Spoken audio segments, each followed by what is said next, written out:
नमस्कार। जगत गुरु भगवान श्री कृष्ण जी के चरणों में कृतज्ञता पूर्वक वंदन करता हूँ। सनातन संस्था एवं हिंदू जन जागृति समिति द्वारा आयोजित धर्म संवाद इस विशेष कार्यक्रम में मैं श्री गुरुराज प्रभु आप सभी का हार्दिक स्वागत करता हूँ। बंधुओं, आज हम कोरोना नामक एक महासंकट का सामना कर रहे हैं। इस भयंकर महामारी पर आधुनिक विज्ञान दवाई ढूंढ रहा है, परंतु इस भयंकर महामारी पर अभी तक कोई दवाई उपलब्ध नहीं है। ऐसे संकट की स्थिति में स्थिर रहने के लिए केवल अध्यात्म ही हमें आत्मबल और मनोबल दे सकता है, हमारा तनाव भी कम कर सकता है। आज अनेक देशों के डॉक्टर योग, ध्यान के साथ साथ ओंकार का जप भी करने लगे हैं। आज संपूर्ण विश्व शांति के लिए भारत की ओर देख रहा है। ऐसे में अध्यात्म समझकर उसको जीवन में उतारना होगा और इसी अध्यात्म की खोज हम इस धर्म संवाद में कर रहे हैं। अब तक में हुए अनेक धर्म संवाद में हमने वर्तमान काल में चल रहे आपत्काल, अध्यात्म, सुख दुख, पितृदोष तथा वास्तुदोष इन विषय में विस्तृत रूप में समझ के लिया। साथ ही साथ हमने श्री रामनवमी तथा श्री हनुमान जयंती के विषय में भी समझ के लिया और पिछले कुछ दिनों से हमने गुरु इस विषय पर और शिष्य के विषय में विस्तृत रूप से धर्म संवाद किया। आज भी हम ऐसे ही अलग विषय पर चर्चा करेंगे। कार्यक्रम देखते हुए यदि आपके मन में जिज्ञासावश कोई प्रश्न निर्माण होता है तो वह कमेंट बॉक्स में लिखकर निश्चित रूप से आप हम तक पहुंचाएं। अपना प्रश्न लिखते समय अपना नाम, अपना राज्य का नाम तथा शहर का नाम भी इसमें अवश्य लिखें। यदि संभव हो तो आप अपना संपर्क क्रमांक भी लिखें। हम आपकी सभी शंकाओं का यथासंभव निरसन करने का प्रयास करेंगे। आज हमारे साथ आज के धर्म संवाद के लिए पूजनीय नीलेश जी उपस्थित हैं। हम पूजनीय नीलेश जी का हार्दिक स्वागत करते हैं। पूजनीय नीलेश जी, आप व्यवसाय से समुद्री जहाज निर्मित क्षेत्र के अभियंता हैं। आपने सनातन संस्था के मार्गदर्शनानुसार साधना कर संत पद प्राप्त किया है, अर्थात आप आध्यात्मिक क्षेत्र के अधिकारी संत भी हैं। विगत 21 वर्षों से आप पूर्णकालीन रूप से हिंदू धर्म के प्रचार प्रसार का कार्य कर रहे हैं और इसी कार्य हेतु आप निरंतर प्रवास में रहते हैं। आपके पास आध्यात्मिक और सामाजिक इन दोनों क्षेत्रों का अनुभव है। हमारा सौभाग्य है आज आपका मार्गदर्शन हम सभी को मिलने वाला है। आइए आज के धर्म संवाद को हम प्रारंभ करते हैं। आज हम जिज्ञासुओं ने भेजे हुए अलग अलग प्रश्नों के ऊपर मार्गदर्शन लेंगे। पूजनीय नीलेश जी, आज हम अलग अलग विषय में आपसे प्रश्न पूछेंगे। तो सर्वप्रथम हम अध्यात्म से संबंधित प्रश्न आपसे पूछना चाहेंगे। इसी धर्म संवाद के माध्यम से अध्यात्म, यह जो एक जटिल शब्द जिन्हें लगता था, उसको अत्यंत सरलता पूर्वक हमें समझाया गया। परंतु आज का युग वैज्ञानिक युग है और ऐसे में विज्ञान सभी जगह अपने पैर पसार रहा है और उसका महत्व सभी को लगने लगा है। ऐसे समय में अध्यात्म और विज्ञान दोनों का हम एक समतोल कैसे रखें, यह आप हमें सर्वप्रथम बताएं। विज्ञान ये भौतिक जगत से संबंधित है। विज्ञान केवल स्थूल पंच ज्ञानेंद्रियों से संदर्भ में शोध कार्य करता है, किंतु अध्यात्म केवल स्थूल एवं सूक्ष्म ही नहीं, अपितु उससे भी आगे सूक्ष्मतर एवं सूक्ष्मतम का भी विचार करता है। विज्ञान तंत्रज्ञान एवं टेक्नोलॉजी के संदर्भ में जानकारी देता है तो अध्यात्म या आत्मज्ञान से जुड़ा है। परंतु आज जीवन के प्रत्येक अंग को विदेशी दृष्टिकोण से देखा जाता है। इस विचार से प्रभावित होकर भारतीय आज अपना त्यागमय अध्यात्म भूलकर विदेशियों का भोगमय जीवन जी रहे हैं।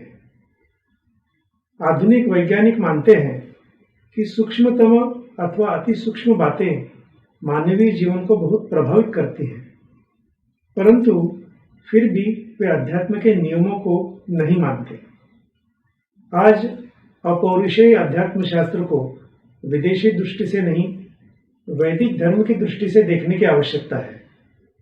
अध्यात्म शास्त्र इतना व्यापक है कि उसमें संपूर्ण विज्ञान समाहित हो सकता है, और कई लोगों को लगता है कि अध्यात्म कठिन शास्त्र है, परंतु अध्यात्म कठिन नहीं है। यह तो जीवन की कठिनाइयों को सुलझाने वाला शास्त्र है। प्राथमिक अवस्था में अध्यात्म शास्त्र में निहित विज्ञान को समझते हुए अभ्यास करने के बाद ये पता चलेगा कि यह शास्त्र अति प्रगत विज्ञान ही है।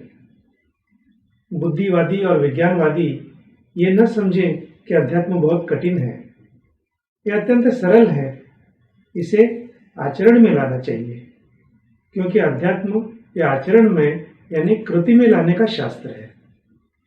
अध्यात्म शास्त्र में बताई गई बातें जब आचरण में लाई जाती हैं, तभी वो समझ में आता है कि जीवन को समृद्ध और सुखी कैसे बनाया जा सकता है। हिंदू धर्मशास्त्र विज्ञान को नकारता नहीं है। भौतिक सुविधाओं के लिए विज्ञान का उपयोग होना तो चाहिए। इसके साथ ही अध्यात्म को कनिष्ठ न मानते हुए अध्यात्म से जीवन को सुसंस्कारित परिपूर्ण करने के लिए अध्यात्म शास्त्र में बताए अनुसार आचरण करना चाहिए। आपकी इन बातों से कैसे समतोल रखना है और अध्यात्म का महत्व भी हमें ज्ञात हुआ। एक हम आपसे ये भी पूछना चाहेंगे कि भारतीय वैज्ञानिक तत्व अर्थात अध्यात्म शास्त्र आधुनिक जो वैज्ञानिकों से आगे था, ऐसे कह सकते हैं क्या? क्योंकि जो आपने अभी हमें बताया ये सूक्ष्मतर यहाँ तक जाता है, तो इसकी वास्तविकता भी आप हमें बताएं। अवश्य। संपूर्ण विश्व के उद्धार के लिए सक्षम वेद, पुराण, उपनिषद, रामायण, श्रीमद् भागवत, श्रीमद् भगवद गीता इत्यादि सद्ग्रंथ भारत के संत महापुरुषों की एक बहुत बड़ी देन है। अनादिकाल से संपूर्ण विश्व भारत के अध्यात्म और योग विद्या से शांति और आनंद प्राप्त कर रहे हैं।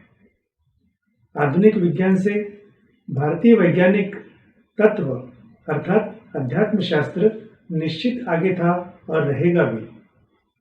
इसे समझने के लिए विज्ञान एवं अध्यात्म की तुलना करके देखते हैं।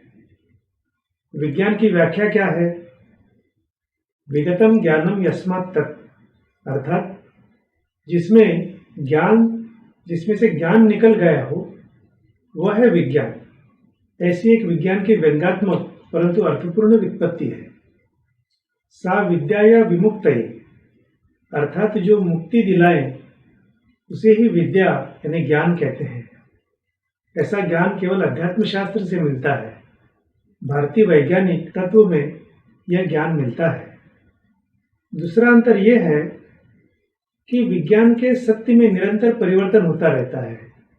जैसे आजकल के दिन में डार्विन के सिद्धांतों को आज गलत बताया जाता है। विज्ञान में निरंतर होने वाले परिवर्तन के कारण विज्ञान के पुस्तकों के सुधारित संस्करण छापने पड़ते हैं। संक्षेप में विज्ञान अपूर्ण एवं असत्य ऐसा एक शास्त्र है। इसके विपरीत आत्मज्ञान में परिवर्तन नहीं होता है। अध्यात्म के शोध से प्राप्त जो सत्य है वो त्रिकाल बाधित एवं शाश्वत होता है। इसीलिए आपने देखा होगा कि वेद, उपनिषद आदि के पुनर्मुद्रण कभी होते नहीं है, सुधारित संस्करण कभी नहीं होते। एक सरल उदाहरण मैं बताता हूँ ये विषय समझने के लिए। हमारे यहाँ हर घर में तुलसी वृंदावन रहता है। उसकी प्रतिदिन पूजा और परिक्रमा की जाती है। आज विज्ञान प्रगत होने के बाद बता रहा है कि तुलसी से 24 घंटे ऑक्सीजन ही निकलता है। प्रकृति के लिए वो उपयोगी है। कोई आधुनिक प्रयोगशाला न होते हुए भारतीय वैज्ञानिक तत्व ये जानता था। हिंदू वेदों को मान्यता देते हैं और वेदों में विज्ञान बताया गया है। आधुनिक विज्ञान ने केवल 100 वर्षों में पृथ्वी को नष्ट कर देने जैसी स्थिति बनाकर रखी हुई है। इसकी तुलना में अत्यंत प्रगतिशील एवं समाज को कष्ट पहुंचे ऐसा एक भी शोध न करने वाला प्राचीन हिंदू विज्ञान ऐसा था। हिंदू ऋषि जो पूर्व काल के शोधकर्ता ही थे, उनकी बुद्धि की विशालता देखकर आज के वैज्ञानिक को अत्यंत आश्चर्य होता है। वैज्ञानिक युग में पश्चिमी वैज्ञानिकों के द्वारा किए गए शोध वास्तव में सहस्त्रों वर्ष पहले हमारे हिंदू ऋषि मुनियों के द्वारा किए जा चुके हैं। वर्तमान में पश्चिमी वैज्ञानिकों के शोध को न्यून सिद्ध करने वाला हमारे हिंदू ऋषि मुनि यही वास्तव में खरे वैज्ञानिक शोधकर्ता है। अब इसका एक दो उदाहरण मैं दूंगा। एक गुरुत्वाकर्षण का रहस्य। गुरुत्वाकर्षण का रहस्य उजागर करने वाले भास्कराचार्य जी, इन्होंने अपने सिद्धांत शिरोमणि ग्रंथ में गुरुत्वाकर्षण के विषय में लिखा ही है। उन्होंने लिखा है कि पृथ्वी अपने आकाश का पदार्थ स्वशक्ति से अपनी ओर खींच लेती है। इस कारण आकाश का पदार्थ पृथ्वी पर गिर जाता है। इससे सिद्ध होता है कि उन्होंने गुरुत्वाकर्षण का शोध न्यूटन से 500 वर्ष पहले लगाया था। दूसरा उदाहरण मैं दूंगा। परमाणु शास्त्र के जनक आचार्य कणाद जी ने अणुशास्त्रज्ञ जॉन डाल्टन के 2500 वर्ष पहले ही बताया था कि द्रव्य के परमाणु होते हैं। विख्यात इतिहास तज्ञ टी.एन. कोलेब्रुक, इन्होंने कहा है कि अणुशास्त्र में यूरोपीय शास्त्रज्ञों की तुलना में आचार्य कणाद तथा अन्य भारतीय शास्त्रज्ञ विश्वविख्यात थे। अभी मैं दो ही उदाहरण यहाँ पर बता रहा हूँ। यदि आप गूगल पर भी सर्च करेंगे तो आपको भारतीय वैज्ञानिक तत्व की महानता समझ में आएगी। आगे फिर कभी इस विषय पर हम विस्तार से चर्चा करेंगे। जी, निश्चित हम इस पर आगे भी चर्चा करेंगे। आपने जिस ढंग से हमारे अध्यात्म के विषय में बताया और जो उदाहरण दिए, उससे हमारे दर्शकों को भी ये निश्चित तौर पर ध्यान में आया होगा कि वर्तमान आधुनिक विज्ञान की तुलना में हमारा अध्यात्म बहुत ही प्रगत और परिपूर्ण ही था। तो निश्चित तौर पर अध्यात्म का महत्व हमें ध्यान में रखना चाहिए और वर्तमान शांति के लिए पूरा विश्व भारत की ओर भी देख ही रहा है। अब हम इस विषय को यहीं पर विराम देते हुए थोड़े से अलग विषय का, यानी मृत्यु और श्राद्ध, इस विषय जो प्रश्न हमारे यहाँ आए हैं तो उनके विषय में आपसे पूछना चाहेंगे। एक बात ध्यान में आती है कि अमावस्या के दिन बहुत सारे लोगों के यहाँ पे जो पूर्वज है उनके लिए छत पर भोजन रखा जाता है। तो ऐसा करना चाहिए क्या, ये हम आपसे जानना चाहेंगे। इसमें ऐसा कहा जाता है कि जो श्रद्धा से किया जाए वह श्राद्ध है। जिनका श्राद्ध में विश्वास नहीं है, ऐसे लोगों को यदि श्राद्ध के विषय में हिंदू धर्म का आध्यात्मिक विज्ञान समझा दिया जाए तब वे भी श्राद्ध पर विश्वास करने लगेंगे। श्राद्ध ये हिंदू धर्म का एक पवित्र कर्म है। मानव जीवन में इसका असाधारण ऐसा महत्व है और उद्देश्य के अनुसार श्राद्ध के अनेक प्रकार हैं। शास्त्रों में कुल 96 प्रकार के श्राद्ध बताए गए हैं। उनमें एकोद्दिष्ट, सपिंडीकरण, पार्वण, महालय एवं नांदी, ये 5 श्राद्ध ही वर्तमान में प्रचलित हैं। काम में श्राद्ध के बारे में भी बताया है।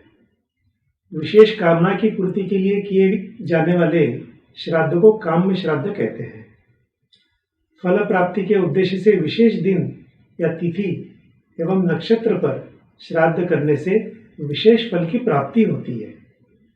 इसमें हरेक तिथि के अनुसार अमावस्या के तिथि को श्राद्ध करने से मिलने वाला फल बताया गया है। इसलिए केवल छत पर भोजन रखने से पूर्ण लाभ नहीं होगा, अपितु शास्त्र में बताए अनुसार श्राद्ध की विधि के साथ ये किया जाए तो ही श्राद्ध का लाभ मिल सकता है। बिल्कुल, आपने जिस ढंग से श्राद्ध के विषय में ही विस्तृत रूप से बताया, उससे निश्चित तौर पर ये जो छत पर अमावस्या के दिन भोजन रखने की एक जो प्रथा की तरह हुआ है, उसको आगे बढ़ाकर हम श्राद्ध की ओर हमारे दर्शक जाएंगे ऐसे लगता है। अभी और एक जो प्रश्न मृत्यु से संबंधित ही ध्यान में आता है कि बाल्यावस्था में यदि किसी की मृत्यु होती है तो उसे सद्गति कैसे मिलेगी, यह भी एक प्रश्न निर्माण होता है। यहाँ पर व्यक्ति की मृत्यु के उपरांत उसकी आत्मा को सद्गति मिले, इसलिए श्राद्ध करना ये हिंदू धर्म का एक बहुत बड़ा वैशिष्ट है। प्रत्येक वर्ष पितृपक्ष में या पितृपक्ष के कृष्ण पक्ष को महालय श्राद्ध किया जाता है। पितृपक्ष की विविध तिथियों पर विशिष्ट व्यक्तियों के लिए कौन सा श्राद्ध आवश्यक है, ये एक हम जानने का प्रयास करेंगे। पितृपक्ष के भरणी नक्षत्र के दिन श्राद्ध करने से गया जाकर श्राद्ध करने का प्राप्त होने वाला फल मिलता है। शास्त्र के अनुसार भरणी श्राद्ध वर्ष श्राद्ध के उपरांत करें। अभी यहाँ पर आप एक जो चार्ट देख रहे हैं, इसमें दिए गई जानकारी के अनुसार पितृपक्ष की त्रयोदशी तिथि को छोटे बालकों के लिए श्राद्ध कर सकते हैं। जिनकी अपमृत्यु होती है, जैसे किसी दुर्घटना अथवा अन्य किसी के द्वारा हत्या किए जाने के कारण मृत्यु होती है, उनके लिए पितृपक्ष के चतुर्दशी अर्थात घात चतुर्दशी के दिन श्राद्ध कर सकते हैं। पितृपक्ष के नवमी के दिन मृत सौभाग्यवती स्त्री का श्राद्ध कर सकते हैं। अपमृत्यु के प्रसंग में श्राद्ध के साथ साथ श्री गुरुदेव दत्त ये नाम जप करना भी आवश्यक है। एक श्राद्ध के विषय में जो आपने अभी बताया, तो एक प्रश्न ऐसा भी रहता है कि हिंदू धर्म में छोटे जो बाल्यावस्था में जिनकी शिशु के अवस्था में जिनकी मृत्यु होती है, उनका श्राद्ध कर्म नहीं किया जाता है, तो इसका कारण आप हमें बताएं। अवश्य। यह छोटे शिशु से अभिप्राय है कि जिनके दांत नहीं आए हों, साथ ही जिनमें हड्डी बनने की प्रक्रिया पूर्ण नहीं हुई हो और उनकी मृत्यु हुई हो, तो उनका श्राद्ध नहीं किया जाता। ऐसे बच्चों का लेन देन पूर्ण हो जाने के कारण वह पृथ्वी लोक से आगे चला जाता है। इतनी अल्प कालावधि के लिए जन्म लिए हुए जीव में अपने देह के प्रति कोई आसक्ति ही नहीं रहती है। आसक्ति और लेन देन न होने से ऐसा जीव भूलोक में नहीं फंसता है और उसे अगली गति प्राप्त हो जाती है। इसलिए ऐसे छोटे शिशु का श्राद्ध कर्म नहीं किया जाता है। परंतु यदि बालक बड़ा हो, अर्थात 10 वर्ष आयु तक के बच्चों के लिए शास्त्रों में श्राद्ध का विधान बताया गया है। छोटे बच्चों की यानी 10 वर्ष आयु तक मृत्यु होने के संदर्भ में धर्मशास्त्र में व्यवस्था की गई है। छोटे बच्चों की मृत्यु के पश्चात उनके श्राद्ध कर्म के समय पिंडदान के पश्चात उन्हें केवल मंत्र पूर्वक अन्न का निवाला ही दिया जाता है, जिसे प्रकीर कहा जाता है। इन जन्म में ऐसे छोटे जीव के मन पर किसी भी प्रकार के संस्कार न होने से ईश्वर द्वारा उस जीव के लिए यह व्यवस्था बनाई गई है। अब ये और एक प्रश्न मृत्यु से संबंधित जो बहुतों के मन में रहता है, वो सूतक के बारे में रहता है। जब किसी का मृत्यु होती है तो सूतक का पालन किया जाता है। तो अभी ऐसी एक बात ज्यादातर ध्यान में आती है कि ऐसे अनेक रिश्तेदार होते हैं जिनको हम लोग जानते भी नहीं हैं, और कहीं से पता चलता है कि ऐसे ही किसी रिश्तेदार की मृत्यु हुई है। तो ऐसे में मृत्यु की बात पता चलने पर क्या सूतक का पालन करना चाहिए, और यदि हाँ तो सूतक का पालन कितने दिन तक करना चाहिए? कई बार मृत्युपरांत के क्रियाकर्म केवल धर्मशास्त्र में बताया गया है, इसलिए अथवा परिजनों के प्रति कर्तव्य पूर्ति स्वरूप इतना ही किया जाता है। अधिकांश लोग इनके महत्व अथवा अध्यात्म शास्त्रीय दृष्टिकोण नहीं जानते।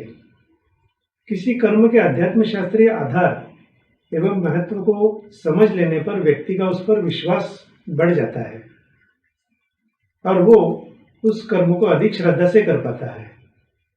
किसी की मृत्यु होने पर परिजनों का मन दुख, शोक, भय आदि से भरा होता है।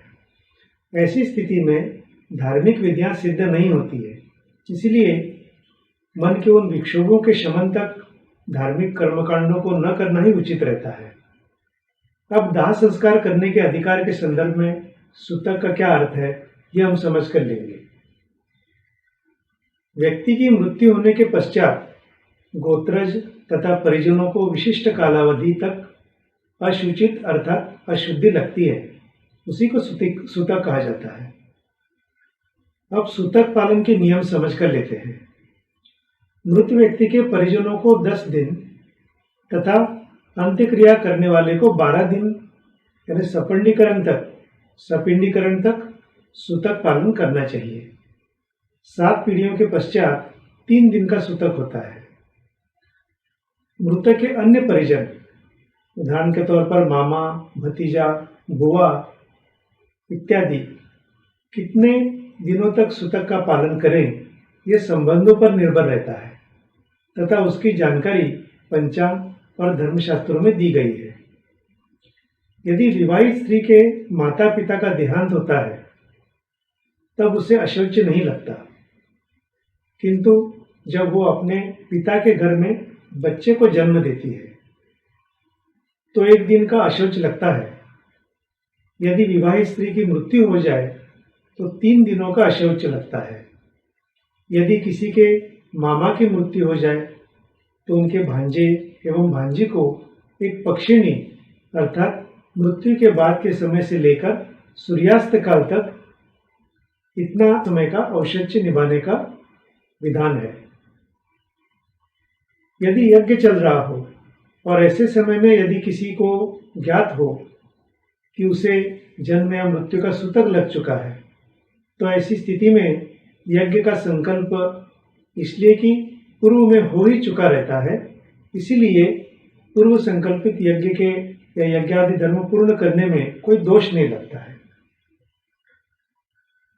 सूतक में कौन से बंधन का पालन करना चाहिए, ये भी एक महत्वपूर्ण बात है।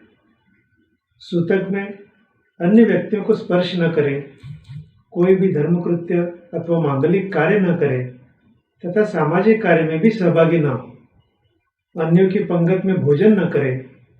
सूतक समाप्त होने पर स्नान तथा पंचगव्य यानी गाय के दूध, दही, घी, गौमूत्र और गोबर का मिश्रण सेवन कर शुद्ध हो जाए। सूतक के संदर्भ में हमने विस्तार से समझ कर लेने का प्रयास किया। अब आज के जीवन पद्धति को लेकर प्रश्न ये है कि आज की स्थिति में परिवार विघटित हो गए हैं और नई पीढ़ी एक दूसरे को जानती भी नहीं है, तो क्या सूतक रखना चाहिए क्या, ये भी एक प्रश्न समाज में आता है। इसमें पहले तो ध्यान में ये रखना चाहिए कि श्राद्ध कर्म श्रद्धा पर आधारित होता है, तभी उनका उचित लाभ मिलता है। जहाँ भय, मजबूरी, लाचारी, परेशानी इन जैसी भावनाएं आती है, वहाँ श्राद्ध भाव समाप्त हो जाता है और कर्म कांडों का अधिक लाभ नहीं होता। इसलिए उचित यही है कि मन से भय या असमंजस निकालकर विवेकपूर्वक शास्त्र विधानों का पूर्ण रूप से पालन करना चाहिए। यदि अधिक दूर के रिश्तेदार की मृत्यु हो गई हो तो उस व्यक्ति के लिए सूतक नहीं लगता। यदि व्यक्ति अन्य किसी राज्य या देश में हो और उनकी मृत्यु होने के 10 दिन के अंदर हमें पता चले तो शेष रहे दिनों तक ही सूतक रख सकते हैं। यदि हमें 10 दिन के उपरांत पता चले तो सद्य शौच अर्थात स्नान करके तुरंत शुद्धि कर सकते हैं। पूजनीय नीलेश जी, आपने सूतक के विषय में इतना विस्तृत ढंग से बताया कि निश्चित तौर पर हमारे मन में सूतक से संबंधित जो भी प्रश्न थे उसका निरसन हुआ होगा, ऐसे मुझे लगता है। अभी और एक प्रश्न जो मन में आता है कि यदि किसी पिता को 4 पुत्र हैं और पिता की मृत्यु हो जाए तो चारों पुत्रों को पूर्वजों को कष्ट होने की संभावना होती है क्या, और ऐसी स्थिति में क्या करना चाहिए, इस विषय में आप थोड़ा मार्गदर्शन करें। अवश्य, एक अच्छा प्रश्न आपने पूछा हुआ है। अपने पुत्रों द्वारा पिंडोदक यानी पिंड एवं उदक दिए जाने पर ही पितर सुखी एवं संतुष्ट होते हैं। पुत्र किसे कहें, इस विषय पर शास्त्र वचन हमारे मनुस्मृति में लिखा हुआ है।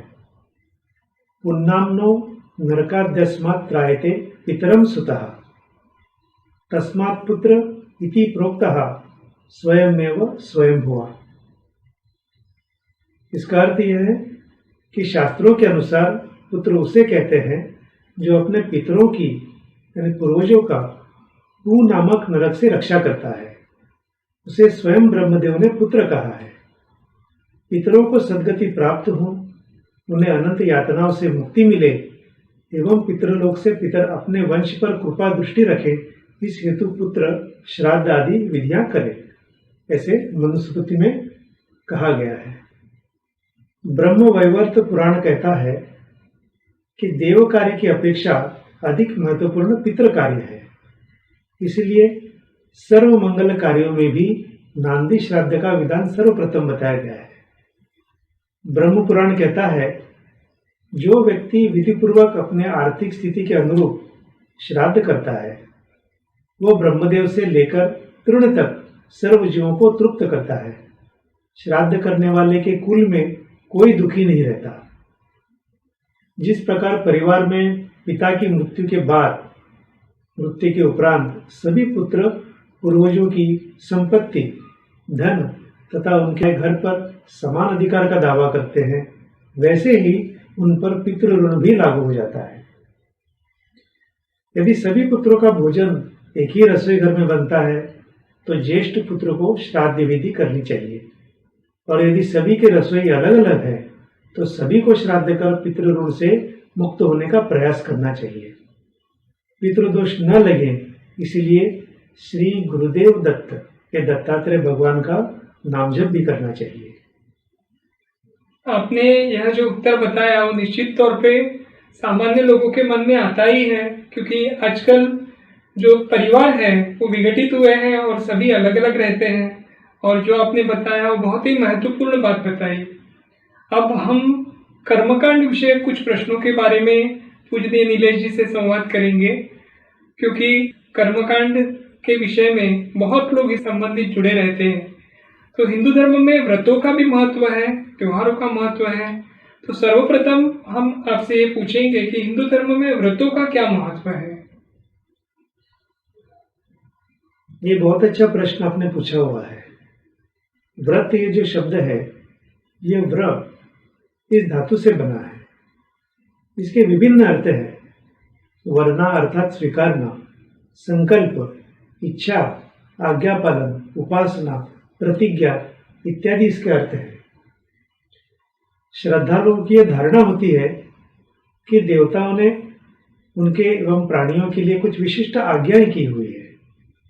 जब लोगों में श्रद्धा जागृत होती है कि देवताओं द्वारा संकल्पित विशेष कृत्य करना अनिवार्य है, तब उन्हें धार्मिक आचार अथवा उपासना का अर्थ ज्ञात होता है। विशिष्ट काल के लिए अथवा आमरण आचरण में लाने हेतु विशिष्ट नित्य नियम को व्रत कहते हैं। भगवान की कृपा प्राप्ति के लिए जब कोई व्यक्ति अपने आचार अथवा अन्नादि व्यवहार प्रतिबंधित करता है, तब उन निर्बंधों को पवित्र प्रतिज्ञा अथवा धार्मिक कर्तव्य का स्वरूप प्राप्त होता है। इसके द्वारा आज्ञा पालन, धार्मिक कर्तव्य, देवताओं की उपासना, नैतिक आचरण, विधियुक्त प्रतिज्ञा, अंगीकृत कार्य जैसे विविध अर्थ व्रत शब्द के साथ जुड़े हुए हैं। संक्षेप में, मनुष्य जन्म का मुख्य ध्येय है प्रतिदिन साधना करते हुए आनंद प्राप्ति अर्थात ईश्वर प्राप्ति के प्रयास करना। परंतु मनुष्य इस ध्येय को भूल जाता है। मनुष्य को अपने जीवन के उदात्त ध्येय का स्मरण रहे, इसलिए हमारे ऋषि मुनियों ने जीवन का आध्यात्मिकरण करने के लिए विविध मार्ग बताए गए हैं, और व्रत उन्हीं में एक है। व्रत एक महत्वपूर्ण धार्मिक कृत्य है। जैसे आषाढ़ शुक्ल एकादशी से चातुर्मास प्रारंभ होता है। रक्षाबंधन, श्री गणेश चतुर्थी, नवरात्रि, दीपावली जैसे अधिकतर त्योहार जो हैं, एवं अयाचित व्रत, एकादशी व्रत, महालक्ष्मी व्रत, नवरात्र जैसे अधिकतर व्रत चातुर्मास में ही आते हैं। तो ये हमारे धर्मशास्त्र का यानी व्रत का एक बहुत बड़ा महत्व है। तो क्या आप हमें व्रत की परिकल्पना क्या है, इसका इतिहास क्या है, ये बताएंगे जरा। जरूर। मनुष्य की रचना करने से पहले ईश्वर ने मनुष्य के लिए आचार संहिता बनाई, परंतु आगे चलकर काल के प्रभाव में मनुष्य के धर्माचरण दिन प्रतिदिन घटते गए तथा वहीं से व्रतों की परिकल्पना आरंभ हुई। प्राचीन समय से व्रत एक दिव्य साधना के रूप में प्रसिद्ध है। व्रत अनेक प्रकार के हैं। यदि व्रत संख्या का विचार करें तो विभिन्न ग्रंथों के अनुसार व्रतों की संख्या भी भिन्न है। विष्णु पुराण में विष्णु संबंधी है तो शिव पुराण में शिव संबंधी व्रत बताए गए हैं। महाभारत के दान पर्व में अनेक व्रत बताए गए हैं। निर्णय सिंधु जैसे ग्रंथ में प्रायश्चित व्रत भी बताया गया है। मध्ययुगीन काल समान कुछ व्रत ईसा पूर्व एवं पश्चात के कुछ शतकों में भी अस्तित्व में थे। 11वीं शताब्दी में राजा भोज के राज मार्तंड इस ग्रंथ में केवल 24 व्रतों का उल्लेख किया गया है। 12वीं शताब्दी के कृत्य कल्पतरु ग्रंथ में लगभग 175 व्रतों का उल्लेख पाया जाता है। तत्पश्चात बहुकालोपरांत रचे गए शूल पाणिकृत काल विवेक इस ग्रंथ में केवल 11 व्रतों का उल्लेख मिलता है। हेमाद्रि के ग्रंथ में 700 व्रतों का विवेचन किया गया है और ईस्वी सन 1626 में महामहोपाध्याय गोपीनाथ कविराज द्वारा प्रसिद्ध व्रत कोश में 1922 व्रतों की सूची दी गई है। व्रतराज, व्रतार्क, व्रत कौस्तुभ, हिमाद्री व्रत इत्यादि ग्रंथों में व्रत संबंधी विस्तृत जानकारी दी गई है। भारत भर में एकादशी व्रत अर्थात पंढरपुर एवं आळंदी की यात्रा करने के लिए 2 व्रत, ये जो व्रत है बहुत प्रसिद्ध है। साथ ही वट सावित्री व्रत है, महालक्ष्मी व्रत है, अन्नपूर्णा व्रत है, कजली तृतीया अर्थात हरितालिका इत्यादि व्रत भी अधिकतर किए जाते हैं। आपने जो ग्रंथों के विषय में बताया और व्रतों की संख्या के विषय में बताया, तो इससे और एक प्रश्न हमें मन में आया कि ग्रंथों में भी व्रतों की विस्तार से जानकारी दी जाती है। अनेक ग्रंथों में इसके विषय में विस्तृत लिखा हुआ मिलता है, तो इन व्रतों का महत्व क्या है? सामान्य जनों के लिए वेदानुसार आचरण करना आज बहुत कठिन हो गया है और इस कठिनाइयों को दूर करने के लिए पुराणों में ऐसे व्रत वैकल्य बताए गए हैं जिन्हें आचरण में लाना सभी के लिए सुलभ होता है तथा उनसे सभी का उद्धार होता है। व्रतों का महत्व विविध बातों से हमें स्पष्ट होता है। जैसे व्रत मनुष्य को इंद्रिय निग्रही, मन संयमी, मित आहारी, मितभाषी एवं सहिष्णु बनाते हैं। इससे मनुष्य का सत्वगुण बढ़ जाता है।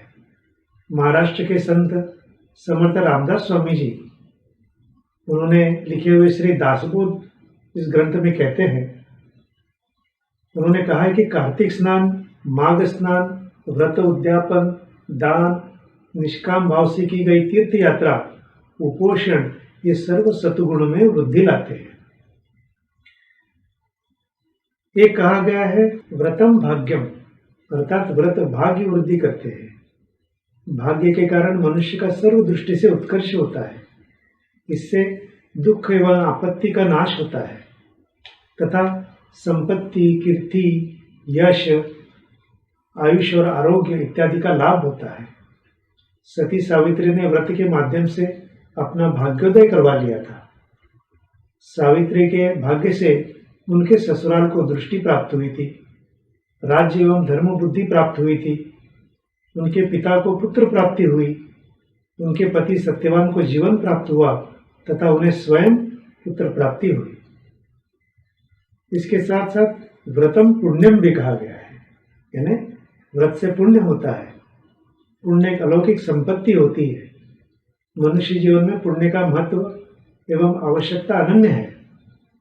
पुण्य से ही मनुष्य को इच्छित फल, यश, कीर्ति, समाधान आदि प्राप्त होते हैं और ये सब व्रत करने से साध्य हो जाता है।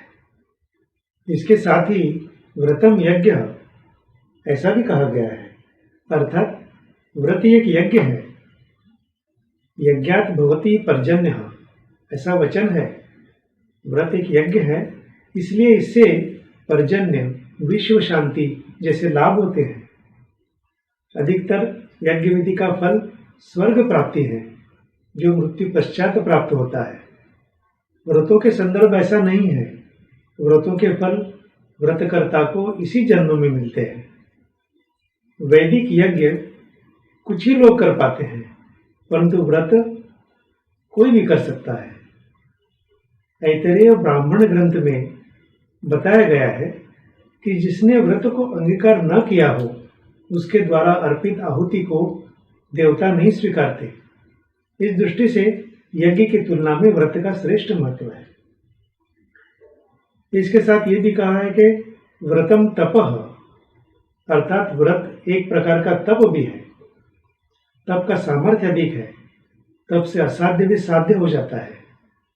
व्रत से तप के सर्व लाभ मिलते हैं। इस दृष्टि से व्रत एक श्रेष्ठ कोटि का तप भी माना गया है, ऐसा जाबालोपनिषद दर्शन में बताया गया है। व्रतम देवेश पूजनम, अर्थात व्रत एक देवता पूजन भी है। व्रत करने से देवता प्रसन्न होते हैं।